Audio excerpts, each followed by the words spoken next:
Hello, welcome back to my channel.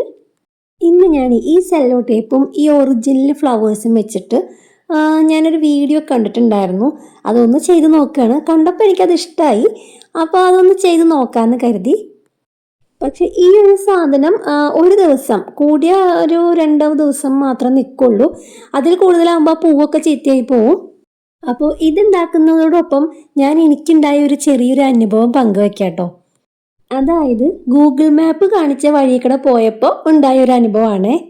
ഞങ്ങൾ കഴിഞ്ഞ വർഷം ഒക്ടോബർ 1 ചെറിയൊരു യാത്ര പോയിട്ടോ. ഈ ട്രാവലറിലാണ് ഞങ്ങൾ പോണത്. ഞങ്ങൾ കുറച്ച് പേരുണ്ടായിരുന്നു. അത് ഞങ്ങളൊരു ബന്ധുവിൻ്റെ വീട്ടിലേക്കാണ് പോയത്. പക്ഷെ ഞങ്ങൾ ആദ്യമായിട്ടല്ല അങ്ങോട്ട് പോണത്, ബസ്സിലൊക്കെ ആയിരുന്നു കേട്ടോ പോയിക്കൊണ്ടിരുന്നത്. ഞങ്ങൾ ഇവിടുന്ന് തൃശ്ശൂരിൽ നിന്ന് പുറപ്പെട്ടപ്പോൾ തന്നെ മാപ്പ് ഇട്ടിട്ടുണ്ടായിരുന്നു. കുറേ ദൂരം ചെന്നു.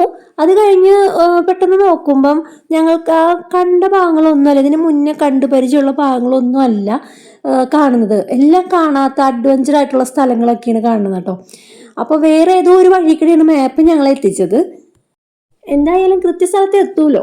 അങ്ങനെ ഞങ്ങൾ പോയി.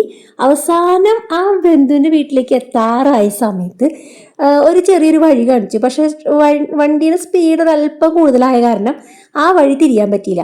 അപ്പോൾ നോക്കുമ്പോൾ ഗൂഗിൾ മാപ്പ് മറ്റൊരു വഴി കൂടി കാണിക്കുന്നുണ്ട്. അന്ന് ഞങ്ങൾ ആ വഴി കൂടെ പോകാമെന്ന് വിചാരിച്ചു. ആ വഴി കൂടെ പോയപ്പോൾ ഞങ്ങൾ എത്തിപ്പെട്ടത്, ഞങ്ങളുടെ വണ്ടി ട്രാവലർ ആണല്ലോ, ഒരു ഓട്ടോറിക്ഷ കഷ്ടി പോവും. ചെറിയൊരു ബൈക്ക് പോവും, എന്നാൽ ഓട്ടോറിക്ഷ കറക്റ്റായിട്ട് പോകാനുള്ള ഒരു കുഞ്ഞു വഴിക്കടെ. എന്നാൽ ഇത് വഴിക്ക് വീതി കൂടുന്നു വിചാരിച്ച് വണ്ടി മുന്നോട്ടെടുത്തു. പക്ഷെ വലിയൊരു ഇറക്കം, വലിയൊരു കയറ്റം, അങ്ങനെ ശരിക്കും പറഞ്ഞൊരു കുഴിപ്പെട്ട പോലെ. വണ്ടി ഞങ്ങൾക്ക് തിരിക്കാനും പറ്റില്ല. എന്ന് വെച്ച് കഴിഞ്ഞാൽ അവിടെ നിന്ന് തിരിക്കാനുള്ള ഒട്ടും സ്ഥലമില്ല, ഒറ്റ വരിയുള്ളൂ. അപ്പുറത്തും ഇപ്പുറത്തും വലിയ ഏലത്തോട്ടങ്ങൾ.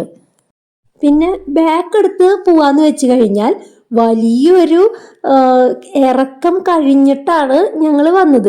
പക്ഷെ ബാക്ക് എടുക്കുമ്പം അത് വണ്ടി ബാക്കോട്ട് കയറ്റം കയറേണ്ടി വരും. അതും കുത്തനെയുള്ള കയറ്റം.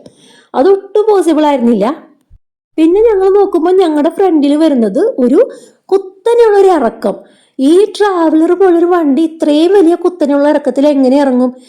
ശരിക്കും വലിയൊരു പ്രതിസന്ധിയിൽ ജീവൻ പണയം വെച്ചെന്ന് പറഞ്ഞ പോലെ വേറെ ഒന്നും ചെയ്യാൻ പറ്റാതെ നമ്മുടെ ഡ്രൈവർ സകല ധൈര്യവും വീണ്ടെടുത്ത് ഹാൻഡ് ബ്രേക്ക് ഇട്ട് റിലീസ് ചെയ്ത് പതുക്കെ ആ ഇറക്കം പതുക്കെ അങ്ങ് ഇറക്കിയെടുത്തു. കറക്റ്റ് റോട്ടിലേക്ക് വന്ന് തന്നെ നിന്നു. വളരെ നെഞ്ചിടിപ്പോട് കൂടിയിട്ടാണ് ആ ഒരു സമയം ആ വണ്ടിയിൽ ഞങ്ങൾ ഇരുന്നത് കേട്ടോ. ഏതൊരു നിമിഷം ഒരു അപകടം പ്രതീക്ഷിച്ചുകൊണ്ട് എല്ലാവരും ദൈവത്തെ വിളിച്ച് പ്രാർത്ഥിച്ചുകൊണ്ടായിരുന്നു ആ ഒരു നിമിഷം കഴിച്ചു കൂട്ടിയത്. അതിപ്പോഴും ശരിക്കും പറഞ്ഞാൽ ആ ഒരു നിമിഷം നമ്മുടെ മുന്നിൽ ഒരു ഞെട്ടലോടെ തന്നെയാണ് വരുന്നത്. ദൈവം ഞങ്ങളെ രക്ഷിച്ചു എന്ന് തന്നെ പറഞ്ഞാൽ മതി. ഞങ്ങൾക്ക് എവിടെ പോയാലും ഓരോ യാത്രയിലും ഇതുപോലെ എന്തെങ്കിലുമൊക്കെ ഉണ്ടാവട്ടോ ഒന്ന് ഓർമ്മ വെക്കാനായിട്ട്. അപ്പൊ പിന്നെ ഇതെല്ലാം ഉണ്ടാക്കി കഴിഞ്ഞുട്ടാ. ഇത് എങ്ങനെയുണ്ട് കാണാനായിട്ട്? സംഭവം സൂപ്പറായിട്ടില്ലേ?